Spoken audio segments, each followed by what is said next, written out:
bal ka waran haddii nin cabtooy ah oo weligiisa daraagis isticmaali jiray weliba isagoo cabsan masjid aad joogto u yimaado ma u diidi lahayd oo ma waxaad dhihi lahayd nin yahow cabtooyga ah ama cabsan ee khamriga iyo xashiishka ka soo dhargay orod oo aad goobaha aad ku isticmaali jirtay daraagiska mise waad u ogolaan lahayd masjidka inuu soo galo kadibna uu ku cibaadaysto nin cabsan ayaa soo galay masjid kadibna waxaa dhacday arrin aysan filaynin dadka masjidka joogay inta aanan qisadan cajiibka ah gudaha u galin waxaan kaa codsanaynaa inaad like-garayso muuqaalkani siina sheer garayso si uu u gaaro saaxiibo badan oo sidaada oo kale u wanaagsan waana ku mahadsantaa daawashada muuqaalkani masjid ku yaala tuulooyinka yaryar ayaa dadkii oo salaada sugaya waxaa hal mar masjidka albaabkiisa soo istaagay nin cabsan oo ay daruuf xoogan weliba ka muuqato kaas oo kasoo dhargay maandooriyaal kala duwan ninkani ayaa isku dayay inuu masjidka gudaha u soo galo laakiin qaar ka mid a jamaacada masjidka ayaa u diiday inuu soo galo laakiin isaga wuxuu ku adkaysanayay arrintaas oo ah inuu masjidka gudaha u soo galo wiilkan dhalinyarada ayaa masjidka ka soo raadiyay cunto iyo waxyaabo kale oo uu cuno maadaama uu aad u gaajoonayay asagoo masjidka agmarayay ayaa ilaahay waxa uu ku soo riday inuu masjidka ku leexdo allana uu u toobad keeno wax uu cunona uu ka helo laakiin dadkii masjidka ku sugnaa ayaa ka biyo diiday arrinkaas maadaama ninkani uu cabsan yahay waxyaabaha maanka dooriyana ay kasoo shiirayso ama ay kasoo urayso weliba si daran xaaraanna ay tahay in qof cabsan maandooriyaal kala duwan uu masjidka soo galo si kastoy ahaataba dadkii oo u wada diidan ayaa imaamkii masjidka soo istaagay kuna dhahay sii daaya ha soo gala masjidka ayagoo dadkii kala dhan ay diidan yihiin weliba in badan imaamkii ayaad ku adkaystay in ninkani masjidka uu soo galo ugu dambayn waa la soo geliyey ninkii masjidkii isagoo weliba u kaxeeyey dhanka iyo weyseqaadka isagoo yidhi isdaahiri oo isnadiifi ka hor inta aadan rabbigaaga hortegin intaa kadib wiilkii waa uu soo weysaystay waana uu issoo daahiriyey kadibna waxaa loo soo kaxeeyey qaybtii salaada lagu tukan lahaa ee masjidka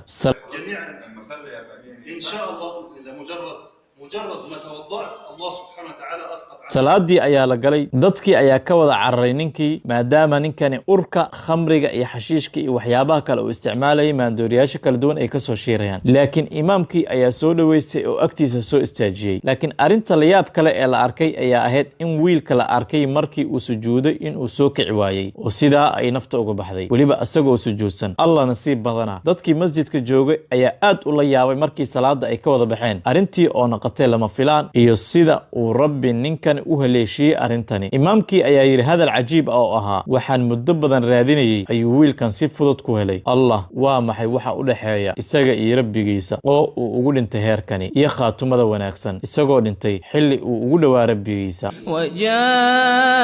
وجاءت سكرة الموت سكرة الموت بالحق ذلك ما كنت منه تحيد